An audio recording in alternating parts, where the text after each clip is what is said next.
Wow, ito guys, mukhang masarap to. Oh. Yun may tsura pa lang. Oh. Ito naman ay galing sa Taiwadi. Wow. Akala ko maanghang. Hindi pala.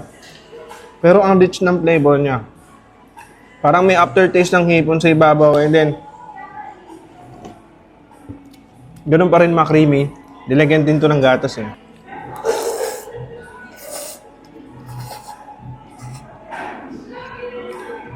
Masarap na ito. Yung mga noodles based na lang, sasarap. No? Grabe.